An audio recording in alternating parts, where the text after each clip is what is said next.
Il est monté sur la scène de Sanremo en janvier 1967 avec Ciao Amore Ciao, une chanson réécrite sous pression, dépouillée de son message antimilitariste. Quelques heures plus tard, Luigi Tenco fut retrouvé mort dans sa chambre d'hôtel. Une balle dans la tête.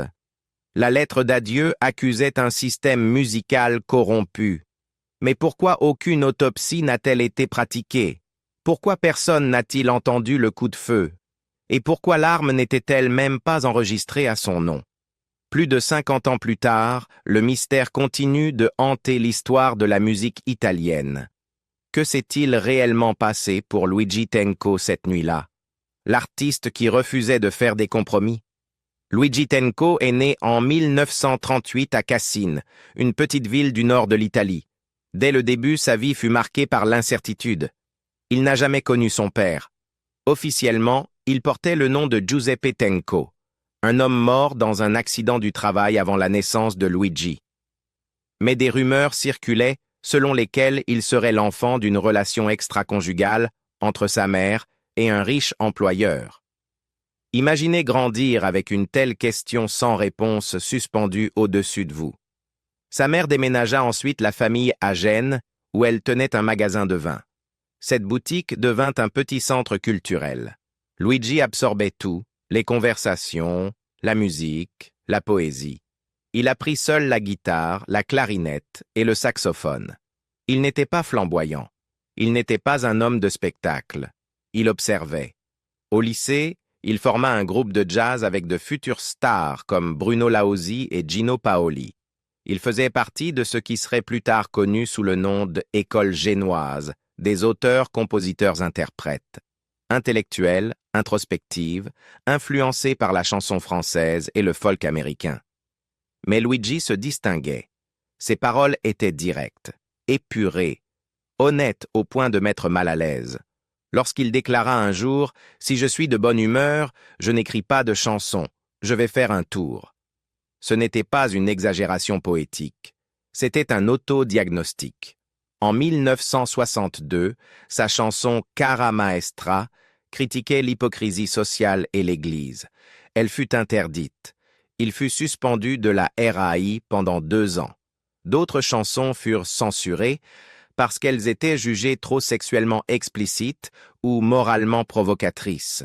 C'était l'Italie conservatrice du début des années 60, et Tenco n'avait aucun intérêt à jouer la prudence. Il n'écrivait pas des chansons d'amour fantaisistes. Il écrivait sur l'inégalité, l'aliénation, la migration et le vide émotionnel. Et cela le rendait à la fois respecté et dangereux. Tenco tenta brièvement de suivre un chemin conventionnel.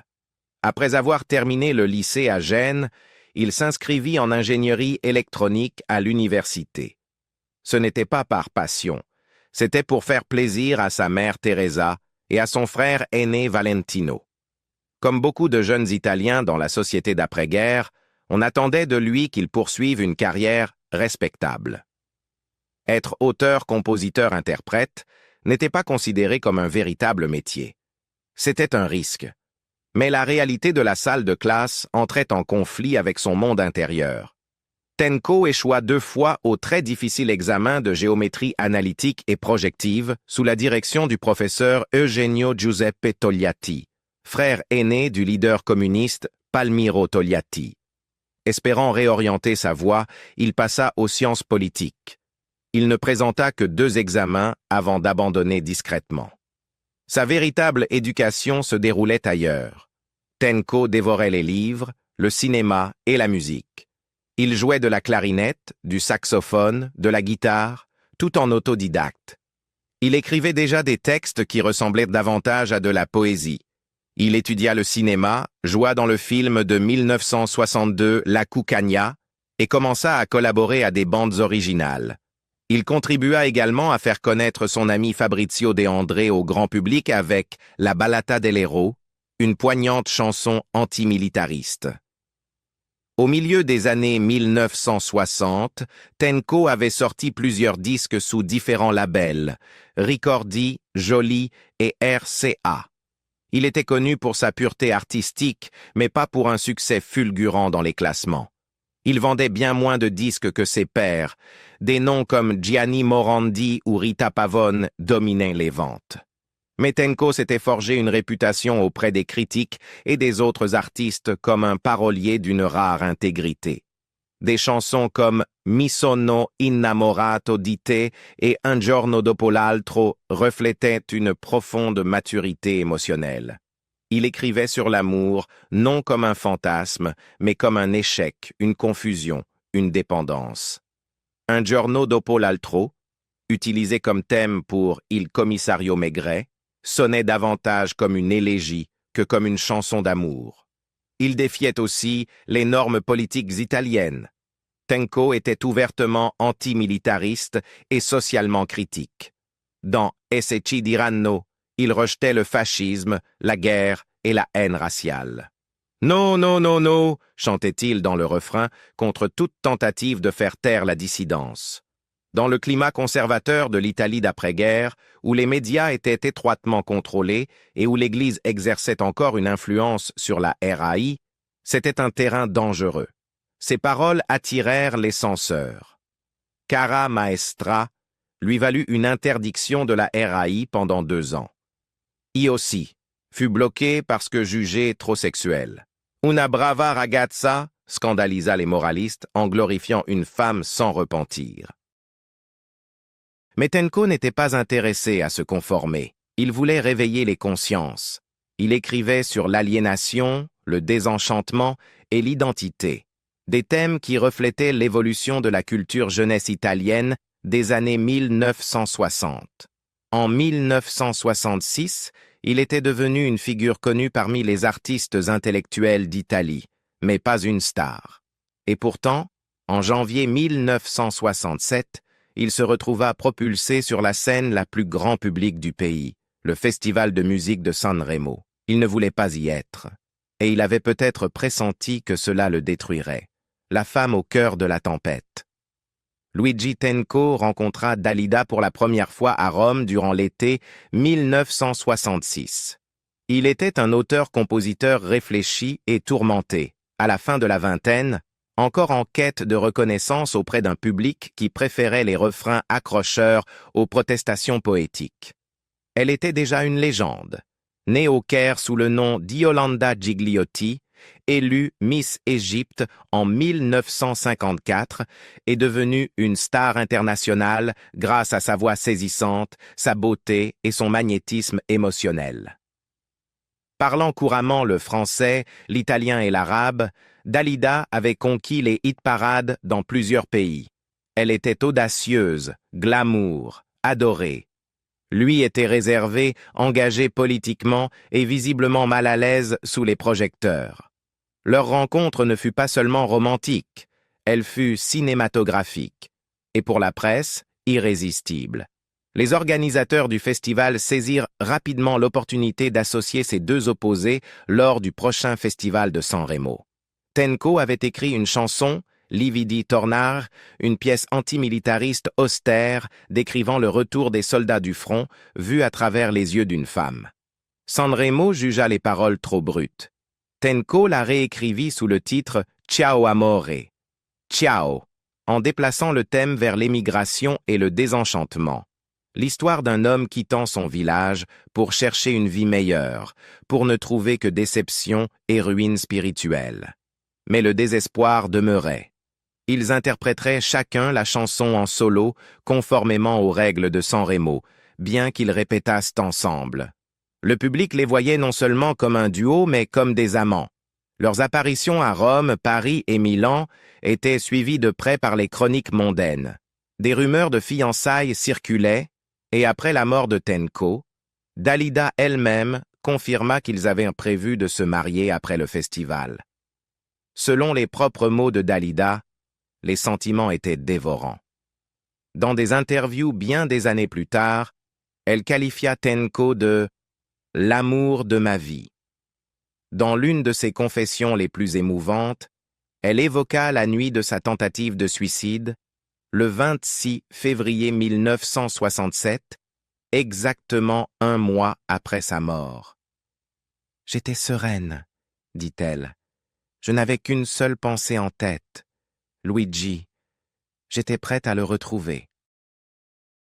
Elle s'enregistra à l'hôtel Prince de Galles, à Paris, avala une dose létale de barbiturique et laissa un mot. Une femme de chambre la trouva inconsciente juste à temps. Elle survécut, mais ne fut plus jamais la même. Ses proches la décrivirent comme émotionnellement vide dans les années qui suivirent. Des biographes ont écrit que son éclat d'autrefois fut remplacé par une tristesse persistante.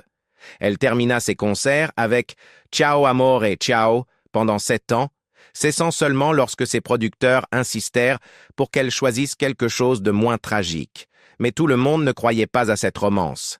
L'ami proche de Tenco et collègue musicien, Lino Patruno, déclara plus tard sans détour que la relation était un coup marketing.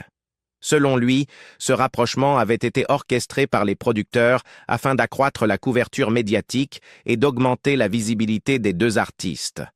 Patruno affirma que Tenco lui avait confié que la relation n'avait jamais été véritablement intime, que Dalida, selon ses mots, ne le comprenait pas, et que leurs univers émotionnels ne s'étaient jamais accordés.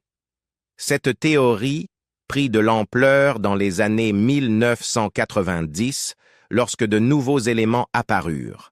Le frère de Tenco, Valentino, rencontra une femme nommée Valeria, institutrice, qui avait discrètement conservé une pile de lettres manuscrites de Luigi.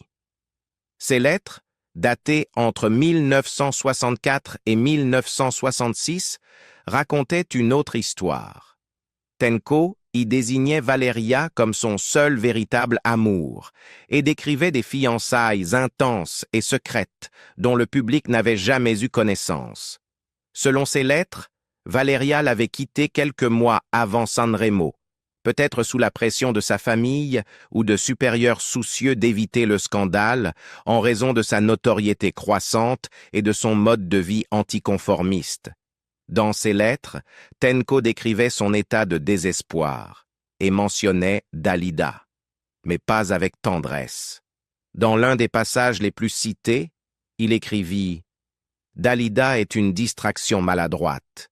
Elle est gâtée, névrosée, ignorante, quelqu'un qui ne supporte pas l'idée d'être vaincu dans sa profession ou en amour. Si elles sont authentiques, ces lettres suggèrent l'image d'un homme cherchant à fuir le chagrin par la célébrité, par la performance, par une proximité forcée avec une femme qu'il n'aimait pas vraiment. Elles présentent le partenariat de Sanremo, non pas comme une romance naissante, mais comme une substitution. La collision de deux cœurs brisés, l'un cachant sa douleur derrière les paillettes, l'autre derrière le silence. Pourtant, il est indéniable que Tenco et Dalida furent attirés l'un vers l'autre par quelque chose de puissant, que ce soit l'amour, la solitude ou un désespoir partagé. Tous deux étaient des artistes qui portaient trop en eux. Tous deux furent marqués par la célébrité de différentes manières, et tous deux furent brisés par ce qui se produisit à Sanremo. Lorsque Dalida découvrit le corps sans vie de Luigi en 1967, elle hurla si fort que le personnel de l'hôtel affirma que le cri résonna dans les couloirs de marbre du Savoy. Plus tard cette année-là, parlant en privé à son assistante Rosie, elle murmura en regardant sa tombe « Tu vois, il y a une place à côté de lui, pour moi. » Ils ne se sont jamais mariés. Ils ne furent même jamais officiellement fiancés. Mais leur nom resterait à jamais lié par une chanson et par une tragédie à laquelle ni l'un ni l'autre ne put échapper. Sanremo 1967 et les circonstances de la mort de Luigi Tenco.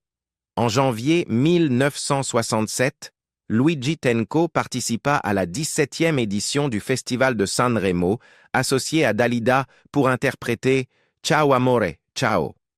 La chanson avait subi d'importantes modifications avant la compétition.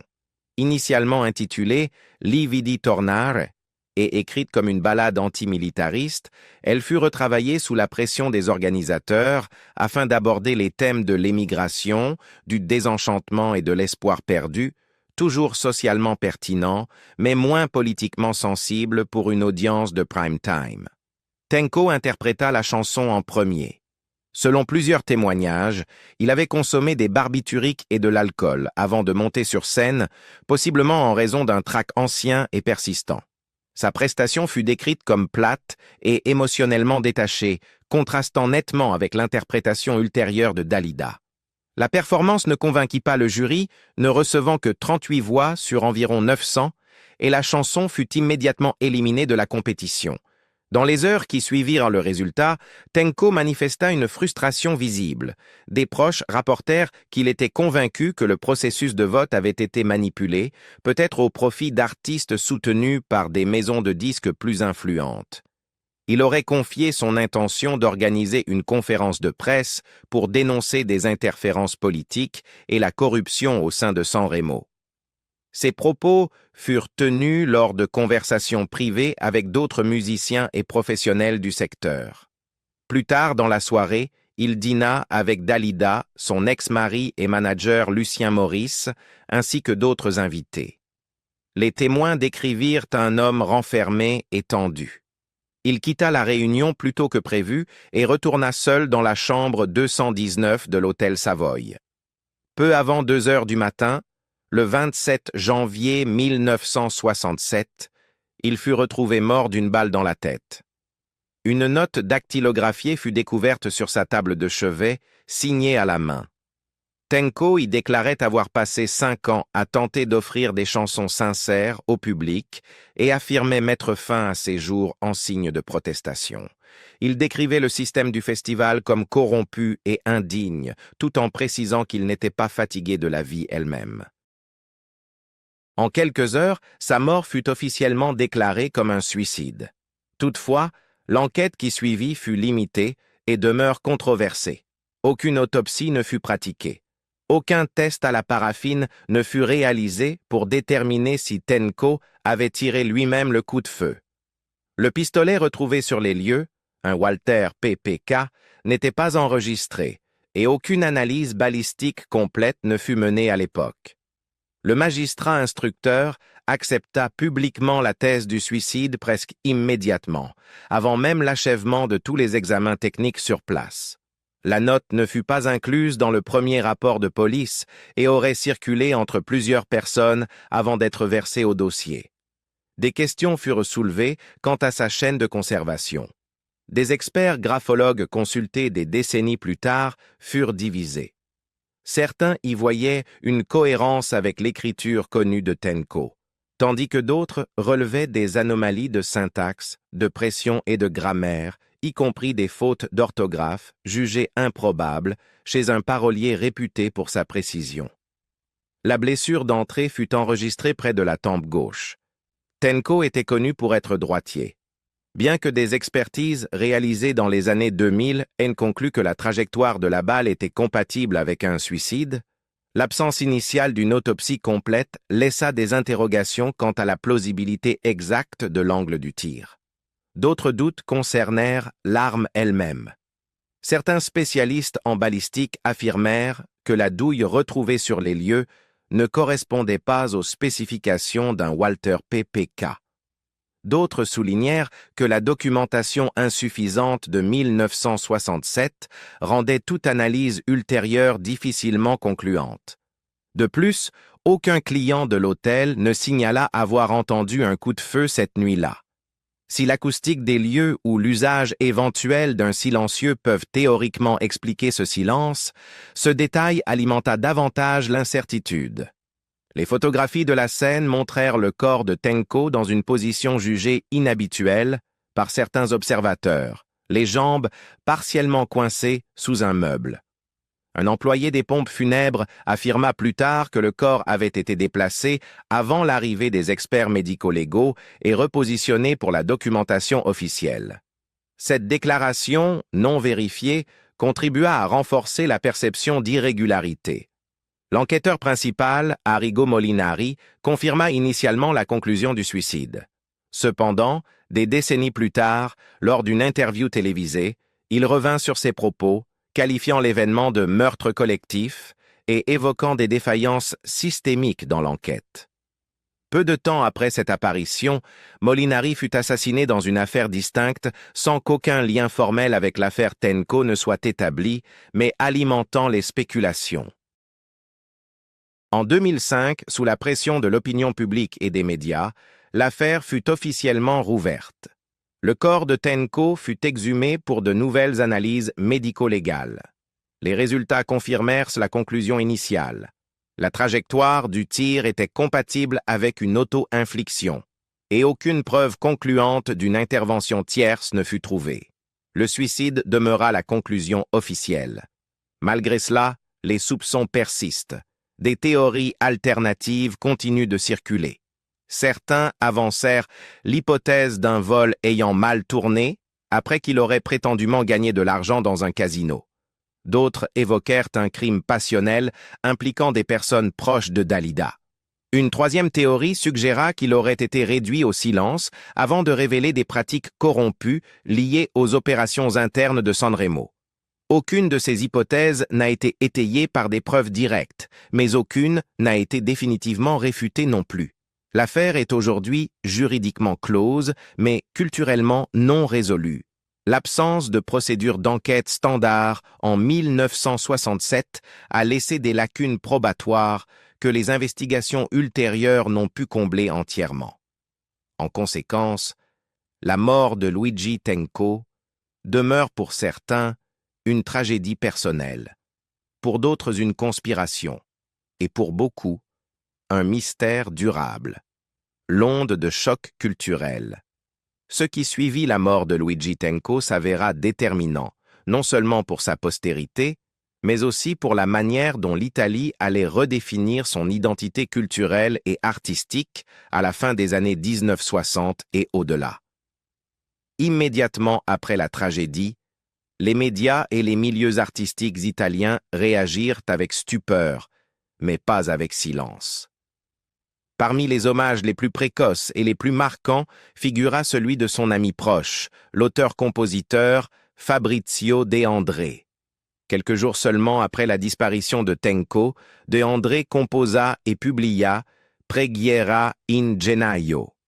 Les paroles s'attaquaient frontalement à la condamnation sociale du suicide et proposaient une remise en question théologique et philosophique des attitudes catholiques dominantes de l'époque qui considéraient souvent le suicide comme un péché mortel. En présentant l'acte de Tenco non comme une faute morale, mais comme l'aboutissement d'une souffrance profonde, la chanson contribua à transformer le regard public. Le suicide ne fut plus uniquement perçu comme un tabou criminel, mais comme une tragédie existentielle. Cette relecture eut des conséquences durables. La mort de Tenco fut l'une des premières fois, dans l'Italie d'après-guerre, qu'une figure issue de la culture populaire fut pleurée publiquement en tant qu'artiste et non comme simple divertisseur. Des historiens et sociologues ont qualifié l'événement de trauma cultural, un traumatisme culturel, car il obligea les institutions, les critiques et le public à reconnaître le rôle du cantautore non seulement comme interprète, mais comme voix littéraire et politique à part entière. Dans les années suivantes, la disparition de Tenco fut souvent citée comme le moment où la chanson italienne commença à être considérée comme un vecteur légitime de commentaire social et d'expression personnelle, au même titre que la littérature ou le cinéma. Pour honorer officiellement sa mémoire et consacrer cette nouvelle conception de la musique d'auteur, le Premio Tenco fut créé en 1974 par Amilcare Rambaldi en collaboration avec le Club Tenco de Sanremo. Remis chaque année, ce prix récompense l'excellence en matière d'écriture musicale, non pas sur la base du succès commercial, mais selon la profondeur poétique, l'innovation lyrique et la portée sociale des œuvres. Il demeure aujourd'hui l'une des distinctions les plus prestigieuses de la musique italienne, et son existence constitue une conséquence institutionnelle directe de la mort de Tenco. Parmi les lauréats figurent Leonard Cohen, Tom Waits, Fabrizio De André, Paolo Conte ou encore Silvio Rodriguez. Des artistes des générations suivantes, tels que Francesco De Gregori, Ivano Fossati, Lucio Dalla et Franco Battiato, ont ouvertement reconnu l'influence majeure de Tenco. De Gregori l'a notamment décrit comme « il primo che ha preso sul serio il nostro mestiere », le premier à avoir pris notre métier au sérieux. Sa fusion stylistique du jazz, de la chanson et d'un lyrisme existentiel devint un modèle pour ceux qui cherchaient à allier musique, introspection et critique sociale. Ses premiers enregistrements furent réédités, ses écrits inédits archivés et ses œuvres inachevées étudiées par chercheurs et musiciens. Au fil des décennies, le nom de Tenco est devenu synonyme d'intégrité artistique, de vulnérabilité émotionnelle et du prix payé pour une fidélité intransigeante à ses convictions. L'homme dont la chanson avait été éliminée dès les premiers tours d'un concours grand public fut élevé au rang de martyr de l'authenticité culturelle, une figure invoquée par musiciens, cinéastes et intellectuels pour dénoncer la marchandisation de l'art ou la résistance institutionnelle face à l'innovation. La force durable de son héritage, au-delà des prix commémoratifs, des rééditions et des études académiques, réside dans l'empreinte psychologique laissée sur toute une génération d'artistes. Le destin de Tenco n'a pas seulement infléchi le cours de la musique italienne, il en a modifié la définition même. L'histoire de Luigi Tenco ne s'achève ni avec une balle, ni avec une lettre. Elle persiste, dans la musique, dans le silence et dans les questions restées sans réponse. Pourquoi aucune autopsie n'a-t-elle été pratiquée? Pourquoi la note mit-elle des heures à apparaître? Et pourquoi contenait-elle des fautes qu'il aurait probablement évitées? S'il était droitier, comment expliquer la blessure par balle du côté gauche de sa tête? Et peut-être la question la plus troublante. Tenco a-t-il réellement choisi de mourir? Ou quelqu'un cherchait-il à faire taire ce qu'il s'apprêtait à révéler? Que pensez-vous qu'il se soit réellement passé cette nuit-là à Sanremo? Partagez votre point de vue, et si vous souhaitez découvrir d'autres histoires méconnues comme celle-ci, laissez un like et abonnez-vous.